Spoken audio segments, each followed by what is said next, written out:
guys in the month of October. Believe it or not, it may be August and it may be hotter than Hades, but I'm working on October. So I was in the zone, right in the zone. And Debbie looks up at me and says, "Hey, it's Tuesday and it's noon." Oh, okay. So that's my story and I'm sticking to it. So anyway, let's see. So tell me who's all here. I know it looks like we got 14 people on from Milan, Illinois, and from Alberta, Canada. I bet you it's not hotter than Hades in Alberta, Canada. No, I bet you it's not. So I've rearranged my office so now you can see behind me my sewing workstation. What do you think of my hot mess back there? Isn't this quilt right here, isn't that going to be stunning?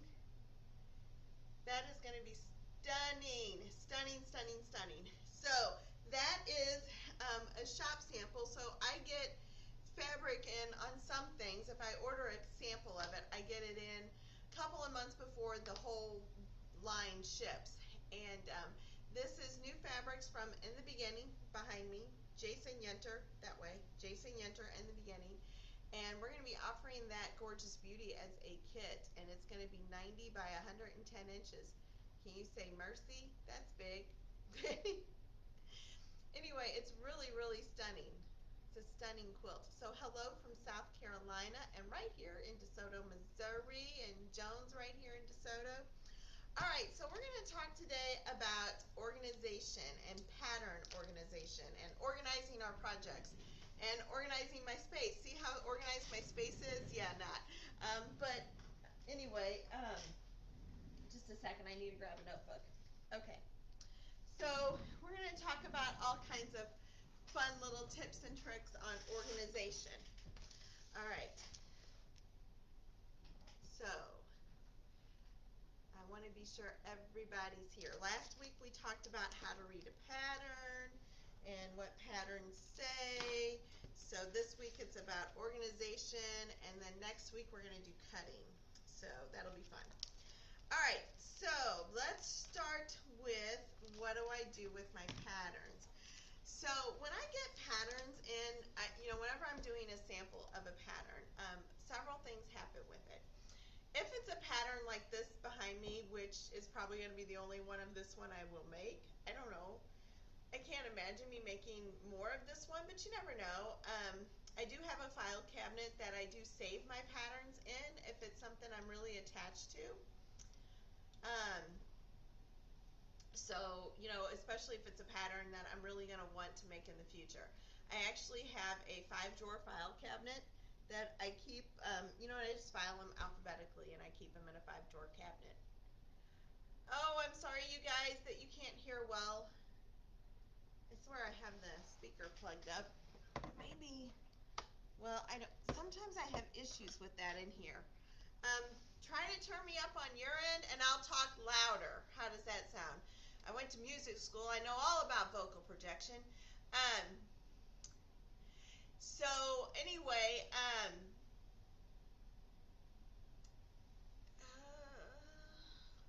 let me just check something down here real quick just to be sure. Okay. Come on, keep going back up. Stream help live center. Okay. Well, I'm just going to talk really, really loud because I don't know why it's not picking me up, but usually it picks me up really great in here. So I don't know. I don't know what button I didn't press. And in my flurry of hurrying. Okay, so here's what I do. I always take my patterns and I organize them as best as I can if it's something I'm going to keep in my file cabinet. Now, for a lot of my patterns that are my Studio 180 patterns that I teach from, they go in a binder, just like this. Now, one of the things I do highly recommend with all of my with all of the patterns that I use, is when I get them from the designer, I take them, like for example, this one came from a designer, friend of mine out in Maryland, all right, and I put it in page protectors. These are page protectors. You can get like a gazillion of them off of Amazon. And so, anyway, I just put them in the individual page protectors. And I love this. Now, I'm going to tell you why I love doing it in the page protectors. Could I just punch a hole in the pattern and put it in my binder? Sure, I can do that. Not a problem. But if I'm going to end up making a pattern in multiple colorways, which I have done more than once, make a pattern in multiple colorways, what I like to do is I get these Vis-A-Vis, okay, that way, Christy, with the monitor. Okay, these Vis-A-Vis pens from Amazon, and I just get them off of Amazon. You know, you can buy them at Walmart or at Amazon. Amazon's great because it delivers, you know. How can you beat that? And it comes in a pack of multiple colors. And so what I will do, especially if I'm not using the colors the designer suggested. So for this designer, she actually put the color on the sheet, and if I, you know, when I printed it out, because it was a download, when I printed it printed out that way, which is great, but if I'm going to make it in like blue, you know, that's going to really mess me up, right? So then what I do is I get my little, this is wet erase marker, and I mark on here what specific fabric I'm using. So if I was using, instead of white, silver, instead of gray, blue, you know, etc. I go through and I mark that on here. I mark it on my paper. And the thing with doing these on these page protectors is I get to mark all over them with these little wet erase markers. And then I can just take a Kleenex and do like a little spit bath from when we were kids in the back seat of the car and we were going somewhere and your mom reached back with the Kleenex. Okay, we all know that Kleenex. So do the same thing and just wipe it off. Easy as pie. It just helps me from an organization standpoint not mess up, because inevitably I will be the idiot that goes through and cuts the wrong color, the wrong size.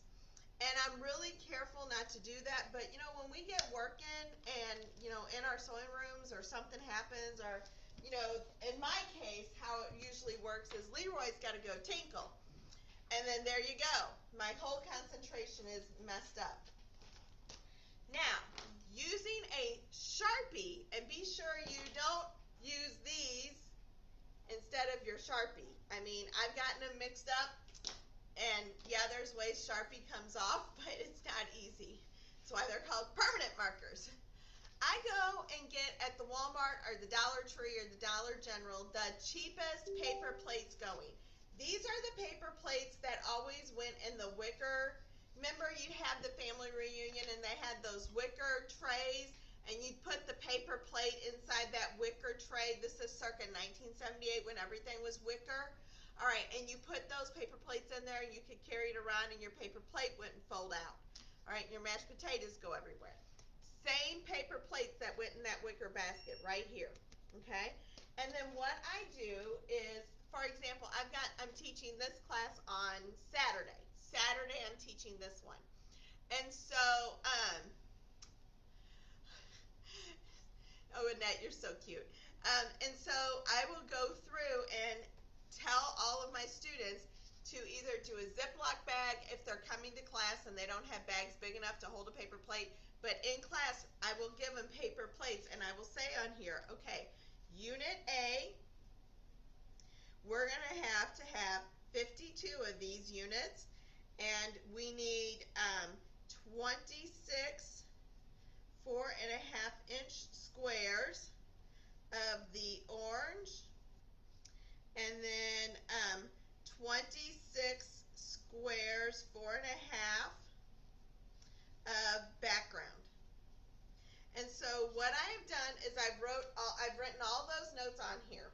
And this is my little method of shorthand. Okay, so Unit A, I have to make 52 of them. I need 26 4.5-inch squares. See where I drew the square? And I need it in my orange colors. And then I need 26 4.5 in background. And then I have these paper plates, and as I'm cutting, I'm stacking that material onto my paper plate. So when I cut my 26 4.5 of orange, All of those go on this paper plate. My 26 4.5 of background, all of them go on that paper plate. All of that fabric. And then that fabric stays with this paper plate. And then when I'm in my pattern and I'm ready to construct unit A and I'm following along in my book, in my pattern, and I says, okay, unit A, I know I grab unit A paper plate, okay? And that's all I need is my pattern that gives me my instructions and my unit A paper plate, and I'm ready to go, okay? And that it helps prevent confusion and chaos, because the last thing we want when we're sewing, if you're like me, you don't get enough time to sew. You know, I used to get like 6 hours a day to sew. It was glorious. Now I get like 6 minutes, I think. We see. I don't know. I usually spend Fridays and Saturdays sewing, but I still don't sew as much and near enough as what I used to, and near enough to keep up with the demands of the business. So for me, I have to stay very focused and very organized, and using these paper plates help me do that. And then also, if you've got a friend that comes over and says, hey, let me help you, you can say, here's my paper plates, go cut. And so everything's written out for them. They know, okay, I got to cut 26 4.5-inch squares. And they can go on and be good little buddies and cut your squares for you and bring you a tuna sandwich as you sitting there at your sewing machine just zipping along, okay? You want to be my friend? So that's what I do. Now, when it comes to fabric, I will be honest, I do not have a huge stash. I used to have a much bigger stash, but through the years I've used it, and I tend to anymore just buy project by project. I know, you guessed, right? How can you say that you do that? Well, I do, okay? But everybody's different. They buy by project, and some buy just because they like the fabric. I do both, but I don't have a big stash.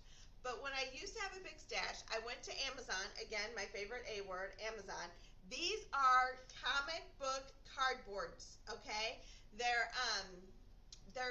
they don't have that UVA. They're all protected. I don't know what's in them, but they help it so things don't get faded. But these are great cardboards, and they're designed for comic books. Now you can get like 100 of these for like 20 bucks. Okay, so it's a great price. It's, you know, a super good deal.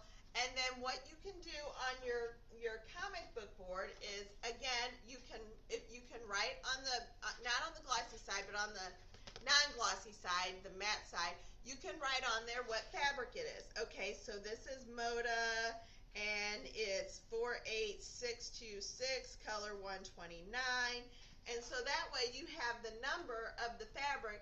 So if you happen to run short at the end of the project, you can go out and try to find a vendor who still has some of that fabric in stock. Of course, I'd hope you'd always start with us, but you know, I understand. You got to go where you can get it. So then what I do, I've got my fabric information written on here, and then I take my fabric, I've starched it. Remember, we had the whole conversation about starching it. I've pressed it, I've got it all ready to go, but I need to put it on my bolt now. So this is basically a mini bolt. So I take it and I fold it onto here, and then I just roll it. Boop, boop, boop, boop, boop. And it's a mini bolt. And it fits perfectly on my bookshelf, if I have a bookshelf. You can do these on multiple bookshelves, and it just lines up with all these little mini bolts. And they're just like a library of fabric. And then once you unroll it and you get down to the end and you say, oh, I'm short at half a yard, you have your numbers written right here on your sheet. Whoops, that way. Your numbers are written down right here. And that way you know what it is, so if you run out, you can always go get some more. So that's just a few things I do to stay organized. Now, I do try to keep, even though it doesn't look like it behind me, I do try to keep my sewing area somewhat organized. The quilt behind me is kind of like a Borgello trip around the world type of quilt. And so all the strips that are on top are also on the bottom, so I've got strips kind of draped around to kind of know. Okay, Denise, the pattern that I had in my hand, this was just turning up pumpkins. I'm teaching this on Saturday. We have it available here in the store. It's also from Sew on the Go. Yeah. But that's kind of some tips and tricks of how I do some just basic organization for my project. Because I kind of feel like for me to be successful, I have to keep my project organized. And then I do have some project boxes, and you can get them for like $20. You can get, usually at this time of the year when kids are going to college or going back to school, Costco has them, and they're like 12 by 12 or 13 by 13 inch plastic boxes, and you get 5 of them for like $25 or something. And they're at Costco, and they're just um, hard plastic boxes. And what I will do is, especially if I'm going to go on a retreat or if I have to put my project up for a little while because something else with a higher priority has come in, I do store my project in those boxes. The other box that I will use is a corrugated mailing box from Amazon. It's about 2 inches deep, and it's probably 14 inches long and 8 inches wide. And I will put my project in something like that and mark it, especially if it's becoming a UFO. Yes, I have several UFOs right here, several. You know, you get into a project, you get kind of going on it, get a little excited about it, and then you think, just not feeling it. And so, you know, it just becomes kind of quintessentially a UFO. So, and eventually, you know, it's so funny, when we moved, I found all of my UFOs, you know, like they were missing or something. Anyway, it was kind of interesting. I thought, oh, well, that was kind of a really cool idea for our project. I need to go back and revisit that. So, you know, if you've got a stack of UFOs and you need to organize them, get you some. They're called corrugated mailers, and they're again on Amazon. I don't remember what they cost. I bought them so long ago. But what I do is I just store them in these corrugated mailers, and I mark on the outside of them what they are. And then that way, I can just have them stacked in my storage area, and they're just on a shelf, and I can say, oh, that's this project. Oh, that's that project. And I put all the fabric in there, the pattern, everything. So it's all stored in one place. So when I go to pull it back out, it's all together. The idea is when you're working on these projects, you want to keep as much things together, because if you're having to hunt through your sewing room to find half the stuff you need for your project, because you know it's moved and this and that's moved and you can't find it and something's happened to it, and you know you have that pattern. I did that this morning, right here this morning. We're doing a class in October on a tree skirt that I made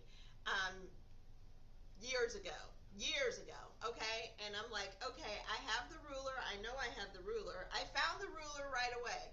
Now, did I find the pattern right away? No. Probably because I didn't categorize it right, or it was part of the ruler, so I got to still hunt for it. But all that time you spend hunting for things is time that you don't get sewing. And the idea is that we want to spend as much time sewing as possible. Deb has a great idea, pizza boxes. And again, you can order those on Amazon.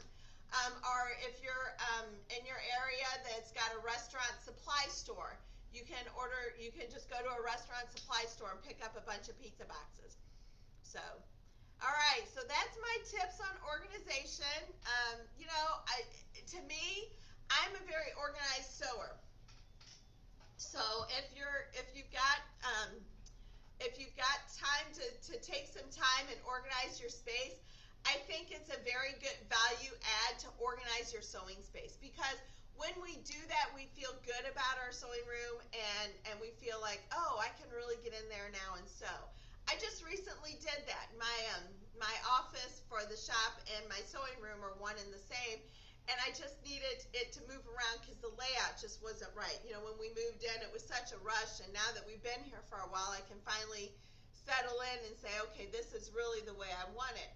And so I did that, and it's kind of funny how much stuff I found, you know, that it's like, oh, now what do I do with that?